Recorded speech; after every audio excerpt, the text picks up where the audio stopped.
Welcome back to Become a Calm Mama.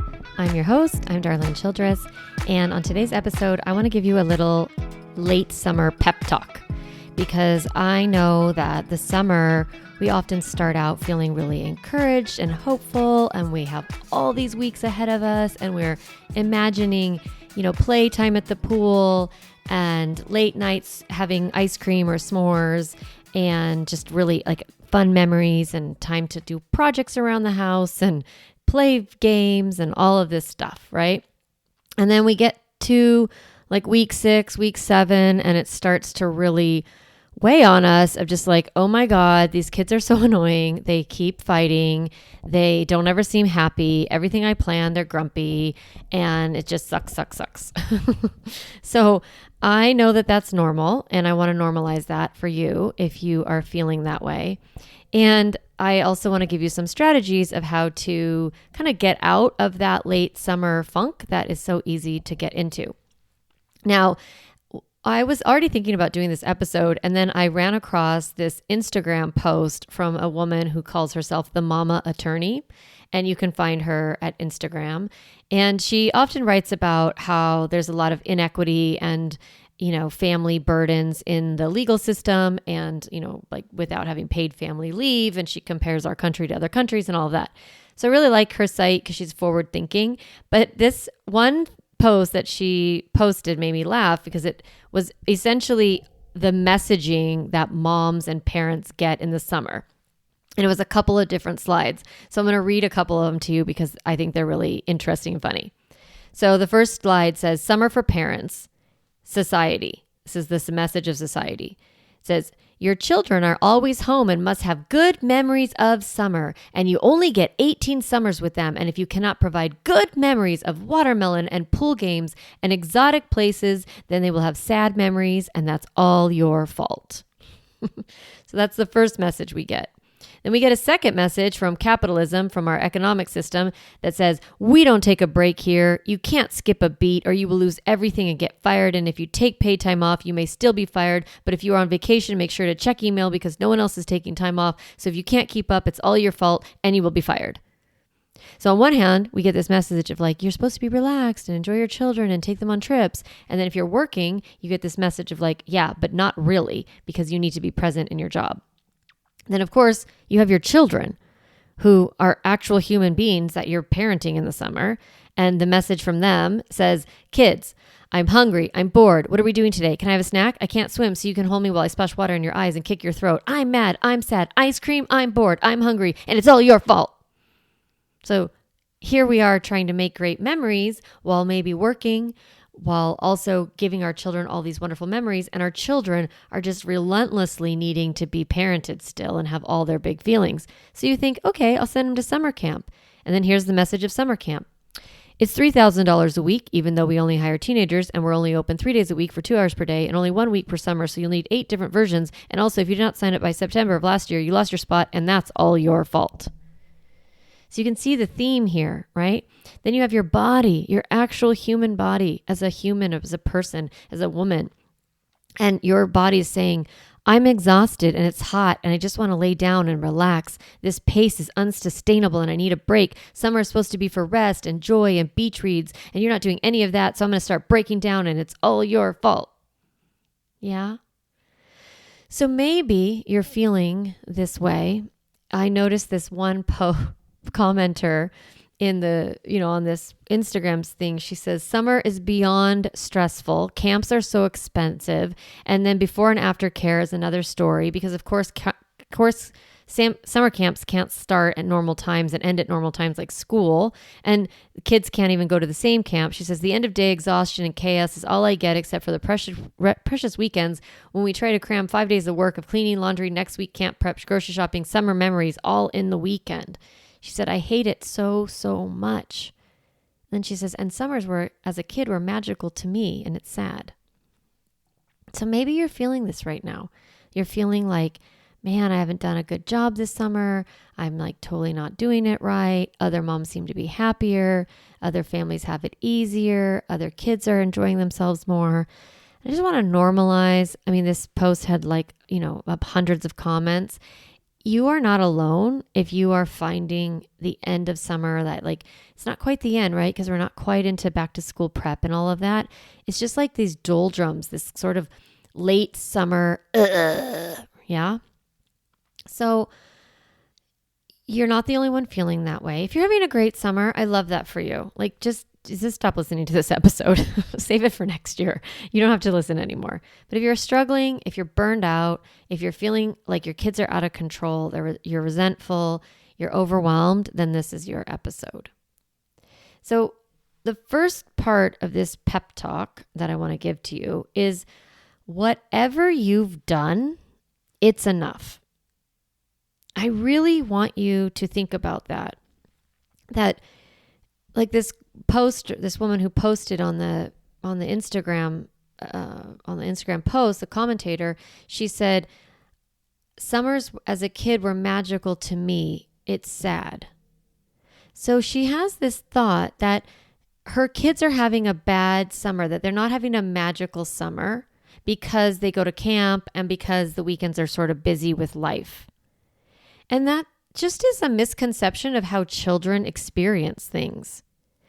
Most kids are going to reflect back on their summer as being pretty great. And the reason is because it's not school. They like having a break from school. Even if they go to camp, it's totally different from school. There's no desks, right? If there's desks, it means there's artwork or there's something fun or they're learning something or they're sitting down and exploring like lizards or whatever. It's interesting. It's fun. There's late nights and there's ice cream and there's, maybe a little vacation here and there. Summer is magical for children. So whatever you've done or whatever you've planned, I want you just to sink into the fact that it's enough. Your kids are having a great summer because it's summer. That is enough. Are they fighting with their siblings? Yes. Are they hot? Yes. Are they bored? Yes. Are they asking for screen time relentlessly? Yes. Are they asking for sugar? Yes. Are they not going to bed? Yes. That's because the sun goes down so late, their biorhythm is off. So your kids look like maybe they're not having a great time, but they are, because it's just a different experience. And you put all the summers together and they reflect back on their childhood and they're like, that was fun. I had a fun childhood. So I want you to feel you can relax and not compare your summer to other people. I know I have spent time doing that. This summer, I've talked about how I had a foot surgery that was planned. I wanted to do it in the summer because I thought, oh, the kids are home, they'll help me. And what ended up happening is that I didn't really need that much help, that the recovery wasn't as difficult as I thought it was, but I hadn't planned really any vacations or anything because I was having this surgery. And I now sort of regret that. And I think, oh, have my kids had a good summer? And I can get into my own head about it. But when I stop and I look at my actual children and I look at their summer, I'm like, oh yeah, they're having a good time. They're with their friends. They've had some projects. They've taken some summer classes. Like they're in it. They're good. They've had a good summer. They don't need some unicorn magical experience that I provide in order to create a good feeling for them. That's not my job. My job is not to make my children's childhood magical. Okay? Nor is it yours. Now, I'm doing a little pep talk for myself because I have, I think, like a month left with the boys home. And because, they're both in college, so they're leaving me. Or they're leaving their home. And they're going off into their big lives and their big college worlds. And so I'm looking at the next few weeks and I'm doing this reset myself. I'm doing this little pep talk for myself. And I'm starting to think about, is there's anything I need to reset? So I'm going to give you some strategies on how to reset. Now, the reset is really just for yourself. If you are feeling like your kids are out of bounds, they're super dysregulated, you have tons of summer squabbles, it just doesn't feel right to you, then you might want to do one of these resets that I'm going to offer to you. I'm going to offer to you 3 different strategies, 3 different resets, and give you some resources for each one. Now, for me, I am looking at the next couple of weeks and I want to do like a mindset reset. So that's option number 1. So I want to look at the next couple of weeks and I want to decide, how do I want to feel? How do I want to think? And based on those feelings and those thoughts, what actions do I want to take? So that is how I teach mindset. I talk about chasing feelings. And what I'm referring to here, I do teach it a few different times on the podcast, but this one about summer is in episode 19. So if you want to go back and listen to how you do mindset, go back to episode 19. You can also get the summer toolkit, which is on my website, calmmamacoaching.com, where I teach you how to do a mindset shift. So I am been in a little bit of like a mindset shift of like, this summer was wasted. I didn't do it right. I didn't plan well. I'm feeling a little bit of disappointment. I'm feeling a little discouraged. I'm feeling a little sad. So I'm in this negative mindset right now. And I want to shift out of it. I want to shift into a more positive mindset. So how I do that is I decide, how do I want to feel? I pick a few feelings that I'm going to chase. So I've actually done this, right, for the summer, and I've decided that for the rest of the summer, I'm going to chase connection. I feel really close to my kids, but as a family, I don't feel like we've done too much connecting. And so, I don't even need to judge it. I just want more. I don't need to judge whether I've done enough or whatever. I just chasing it. I just want more of it. And I'm thinking about this one day a couple weeks ago when it was my husband's birthday, and we went out for dinner, the 4 of us, and that was really fun. We hadn't really done much together, the 4 of us. And then afterwards, we were all hanging out on our phones and everyone was just sitting around the living room. And I know that none of us really want to just be on our phones when we're together. And so I said, hey, do you guys want to play blackjack or cards or something? And then everyone said yes. And we sat around and we took turns being dealer and we played a couple rounds of blackjack. We even got the chips out and bet and stuff like that. And it was super fun, very connecting, very warm. And I was like, ooh, this is the thing. I want this. I want more of this. Felt so great. So I pick a feeling, connection, and then I get some thoughts that give me the ability to create more of that emotion. So some of my thoughts that I wrote down is I can make family time happen. Like, it's really easy for me to think that I can't. And I bring up a bunch of obstacles of why it won't work. The kids don't want to. I don't have time. My foot still hurts. We don't have money for that. Or, my husband's really busy, or whatever it is. I'm really busy, whatever. And so I can kind of make obstacles up in my head, but instead thought work requires that I go past those obstacles and I say, you know what? I can make this happen. Then I need to have some positive thoughts like, my kids love their family. My kids love hanging out with us. My kids want to be part of a family. My kids miss being part of a family. If that's true or not true, it doesn't really matter. I know that deep down, we all crave connection. We all want to be close to our families. And so I'm just going to assume that they want it.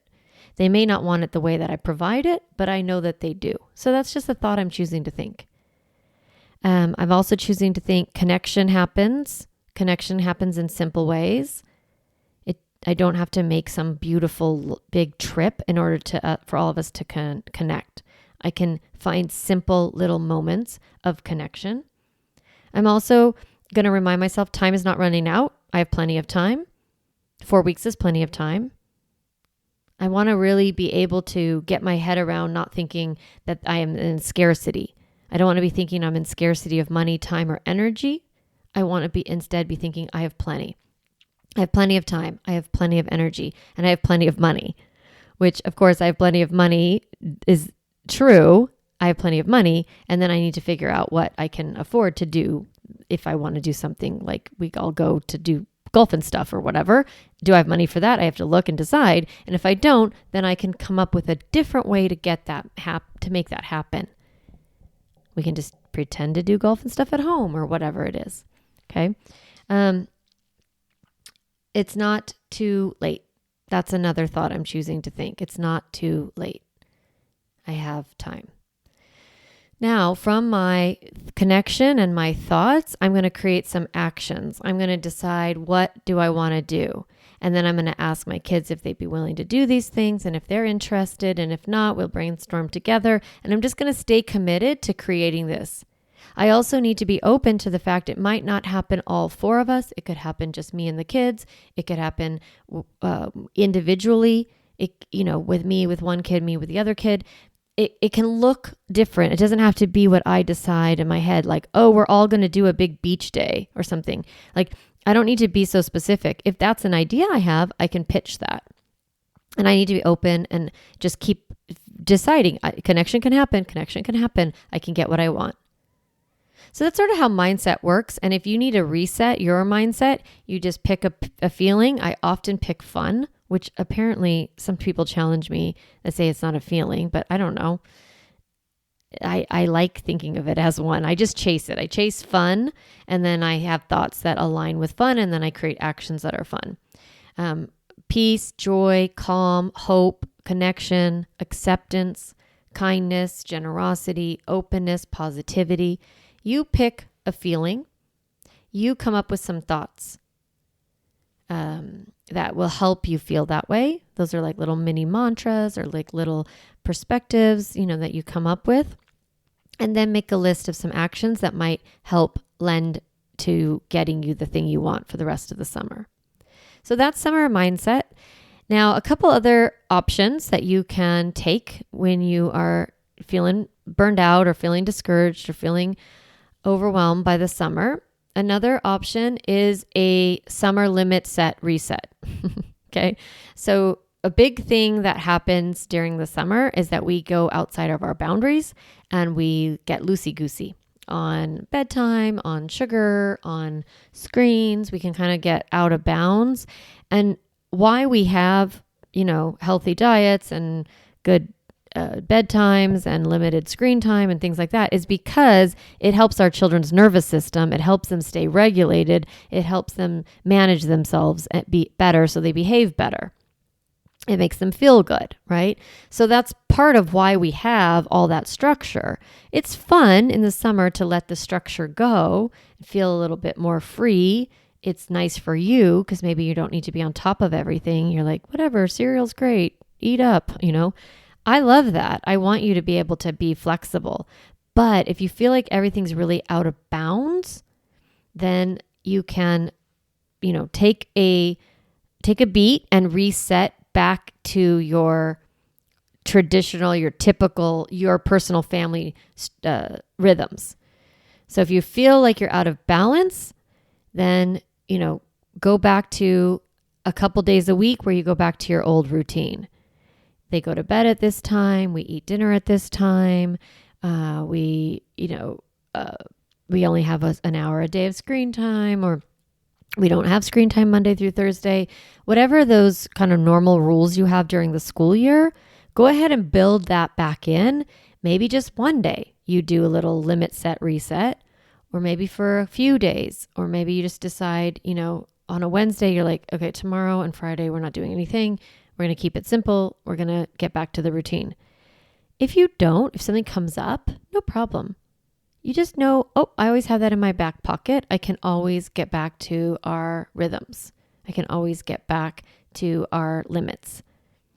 If you want an episode to listen to on this topic of resetting your limits, like a summer reset for rhythm and routines, listen to episode 76. It's, I think, called Summer Reset. Now I don't remember. I don't have it in front of me. But it's episode 76, and it will help you kind of get your head on to like, how do I reset back to what is typical for us? So you can choose a day where you focus on your routine around meals or bedtime or whatever it is. You can also, part of this is having like a breathe in day. So a lot of the days of summer are like a lot of out and about. You're like, going to the pool, and then you're going to a play date, and then you're going to like meet up with these friends at the library. Like it can be kind of busy, or it's like you pick them up from camp and then you go over to so-and-so's house, and like it can be just a lot because you want to pack it all in, right? I get it. But if you have a lot going on for your kids, that's a lot of stimulation, and that is hard for their nervous systems. So you can do a breathe in day, where you kind of like, sometimes I think of it like a rainy day. Like you just chill and recharge. You do quiet activities, like maybe you go to the library just as a family, or you do a movie night, or you do a stuffed animal party, or you just make some, something like cookies or lemonade or, lemon fruit pops or something like that. And you just kind of settle everyone down. You stay home and you let everyone's rhythm and nervous system kind of get back to a baseline. So that's your other option, right? So you can either reset your mindset, you can reset your limits, or you can reset your body. So the third thing I want to offer to you is about managing your own burnout. If your body, like that one, Instagram lady, the Instagram post says, body, I'm exhausted, it's hot, I just want to lay down and relax. This pace is unsustainable, I need a break. If your body is crying out for a break, you need to take one. So that can be either, figuring out somebody that you take your kids to an overnight and you say, hey, can you take my kid overnight? I'll take yours. I really do. I'm burned out. I need a night, or I need an afternoon, or something like that. If you're working, you take a Friday afternoon off if you can, or Wednesday or whatever, and you guys kind of get your kids somewhere where they're safe, or you take a day off while they're at camp. Don't use all of your, time off just to be with your kids. Take time off so that you can do what you need. Now, I know I've seen this with a lot of moms, is that they will take time off or take time out of their kids. And during that time, they will do stuff like organize the garage, or do a big project with the linen closet, or, do all their Amazon returns and go to Costco. Yes, those things are helpful in the short term of making you feel productive and better, but you're still using your body. And there is a true exhaustion that happens that we want to rest. So I want to let you have permission to take the break if your body is crying out for it. I'm sorry to talk about my foot so much. I don't mean to, but I'm recovering from this foot injury. Well, it's not injury, surgery. And I always if I'm up on my feet for too long, like maybe 2 hours or 3 hours, my foot starts talking to me. That's what I say. Or sometimes I'm like, it's barking at me. It gets swollen, it gets hot, it feels pressure, and I need to elevate it. I have spent so much time of this summer just laying down with my foot up. And it's annoying because I want to be doing other things, but I also need to respect what my body's calling for. And I know long term, if I take care of my body, in the short term, in the long term, this surgery will be more effective. If you care about my surgery, I can tell you more about it. Just DM me. It's not that big of a deal. But I want my long-term health to pay off. So I need to do this short-term, inconvenience. I need to be laying down. So, I've watched a lot of shows. I've read a lot of books. I've just laid down. I haven't made dinner. We've ordered takeout. It's not been great in that way of fun, but it's been necessary. And so I want to let you know that that's a possibility for you, that you get to take breaks. Now, it's not, there's the chunk of time off, right? An overnight or, a couple of hours or whatever. And then there's this other concept that I like to talk about called mini breaks. And I think of mini breaks is where, and I do these all the time, where I intentionally take a break from my life. And that looks like pouring myself a cup of tea. In the summer, it might be iced tea. In the winter, it's hot tea. And I go sit in some place that I find beautiful, either a place in my home that I find comfortable and inviting and cozy, or a place in the yard. And I just sit and I observe and I just be, and I drink my tea. A 5-minute tea break, 10-minute tea break is so powerful. It really does reset me. I know you're all busy. You get your Starbucks, you get your iced coffee, you get your, whatever you do, and then you rush around with it. I know you're busy moms. I get it. And I'm inviting you to sit down and just take a beat to let your nervous system settle, to connect with your body, to breathe slowly, to let the racing mind settle down. If you can be present, looking at the trees, looking like there's like so many butterflies and hummingbirds in my yard that I've noticed more and more over the last couple of years because I've slowed down and paid attention. I'm sure they were always there, but it makes me so happy to find them. But I have to be present. I have to be paying attention. Now, you might be thinking, I can't do that. I've got 3 little kids. They always bother me. Sure. You can train your kids, or not train, but you can teach your kids, oh, mommy's doing her mini break. I'm going to sit here for 5 minutes. You're welcome to sit near me as long as you're quiet. You're welcome to go grab your own tea or your own drink. So you can teach them that you're doing this and inviting them into that practice with you. You can put on your headphones and listen to music or an audiobook or podcast while you're making dinner. You can just exit, take one sensory input out, like the noise of the children, and put your headphones on, or just put your headphones on. Don't listen to anything. Just kind of create a little bit of silence. Other ways that I talk to the moms in my club and in my programs is to take a walk alone before dinner. If your partner comes home, if you have a partner and they come home, you say, you know what, I need a minute. I'll be back. I'm going to just go around the block. Do a morning yoga class on YouTube. Take a night off the bedtime routine so you can sit and read. If you have support from your partner, ask for help. You do not need to be super mom. It's not necessary, and it doesn't serve you or your kids. Now, I teach a lot about this particular topic on summer burnout in episode 21. So the episodes I referred to are episode 19 about mindset, episode 21 about summer burnout, and episode 76 on limits in the summer, a limit set reset.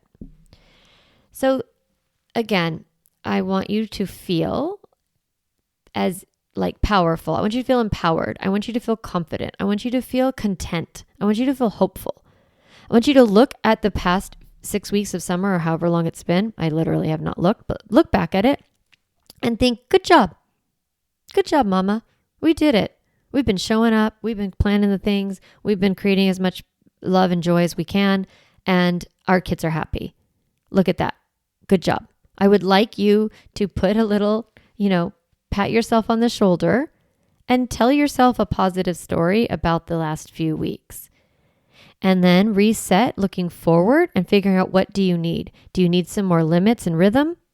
Do you need some more mindset and action plans? Or do you need a break? And then go get it for yourself. Go take care of yourself. I want to see you taking care of yourself. So please, if you do anything like a summer reset, you have planned something with your kids, or you do something fun for yourself, you take a little mama break, send me a picture, send me a photo on Instagram at Darlene Childress, or tag me or whatever. I want to know if you are enjoying your summer and if you're resetting yourself and if you're giving yourselves little pep talks, because that is the power of coaching, is that you get coached by me and then you start coaching yourself. Having a positive mindset is going to help you enjoy the rest of the summer. If you need help for your summer, I have, 3 spots, one-on-one spots open for a 6-week program. So you get to work with me one-on-one. I'd love to talk to you. I'd love to help you right now, like here at the end of July, beginning of August, and kind of like tweak the summer, get the most juice out of it, like wring that towel out, get all of it out, that all the joy and peace and love and all the yumminess, and then help you reset for the school year. This is such a good time to get coaching. I know you feel busy and that's fine, but as the summer starts to wind down, we want to get our kids reset. We want to do any last minute summer bucket list stuff, get that done, and then look for the school year. So this is a great time to get coaching. If you're looking for support, now's a good time. And I have some spots. I have a Thursday morning spot. I have Thursday morning. I have some Monday afternoon spots. So reach out. I'd love to help you. And as far as the summer, mamas, I want you to lean in, enjoy as much as you can, Realize summer is super short. It's temporary. It won't always be this hard. All right. I hope you have a great week, and I will talk to you next time. Hey mama, if you enjoyed this podcast episode, I want to encourage you to do two things. The first is go to my website, calmmamacoaching.com, and get a copy of the Stop Yelling cheat sheet. You'll get a step-by-step breakdown of the most important tool I teach, which is the pause break. And you'll also get 40 ideas to reset your body and balance your nervous system so you don't have to yell at your kids. You can get a copy of that, again, at my website, calmmamacoaching.com/stop yelling. The other thing I'd love for you to do is go to Apple Podcasts and rate and review this podcast so that other moms can discover empowering and helpful, practical parenting strategies, just like you did today. Thanks so much for listening to the podcast. It means a lot to be in your ear every week and to support you on your parenting journey.